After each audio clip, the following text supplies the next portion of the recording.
सातारा जिल्ह्यातल्या पाटण विधानसभा मतदारसंघाचे शिवसेनेचे आमदार शंभूराज देसाईंना मंत्रिपद जाहीर झाल्यानंतर पाटणमध्ये मोठ्या प्रमाणावर कार्यकर्ते जल्लोष करतायत। फटाक्यांची आतषबाजी केली जाते, पेढे वाटून आनंदोत्सव साजरा होतोय।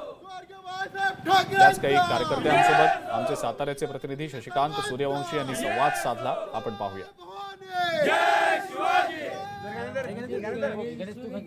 आपल्या बरोबर काही कार्यकर्ते आहेत, त्यांना विचारूया। शंभूराज देसाई यांना मंत्रिपद मिळालेलं आहे, काय सांगाल, कशा पद्धतीने तुम्ही जल्लोष करताय? देसाईंना मंत्रिपद मिळालेलं आहे, पुन्हा एकदा मंत्रिपद मिळालेलं आहे।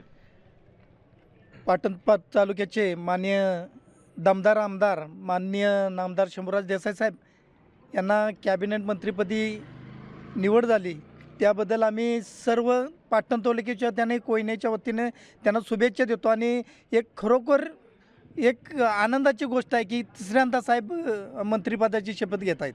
प्रथमतः आम्ही सर्व कोयना विभागाच्या वतीने आदरणीय साहेबांचं कॅबिनेट मंत्रिपदी निवड झाल्याबद्दल हार्दिक अभिनंदन करतो।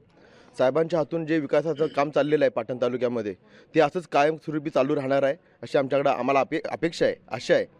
आणि एकनाथजी शिंदे साहेबांनी सलग तिसऱ्या वेळा त्यांच्यावर विश्वास ठेवून अख्ख्या संपूर्ण महाराष्ट्राची जबाबदारी साहेबांच्या खांद्यावर दिलेली आहे। आम्हाला निश्चितपणाने अभिमान आहे आमच्या नेत्याचा की आमचा नेता हा महाराष्ट्रासाठी आम्ही सर्वस्व त्या नेत्यानं बहाल केलेला आहे। लोकशाहीच्या माध्यमातून एवढं सांगण्याचा प्रयत्न करेन की कोयना विभागात जे बंद पडलेले प्रकल्प असतील की जेणेकरून येथील युवक जे मुंबई पुण्यासारख्या ठिकाणी जातात ते या ठिकाणी साहेबांनी उद्योग चांगल्या पद्धतीने या ठिकाणी आणावेत। पालकमंत्री म्हणून ज्या पद्धतीने साहेबांनी तालुक्यासाठी अगदी जड पारडं केलं त्या पद्धतीनं येणाऱ्या काळातसुद्धा साहेब चांगल्या उमेदीनं, चांगल्या जोशानं आणि त्याच कार्यपद्धतीनं आपल्या कामाचा ठसा उमटवतो। लोकशाही मराठी ऐका, पहा, जागरूक रहा।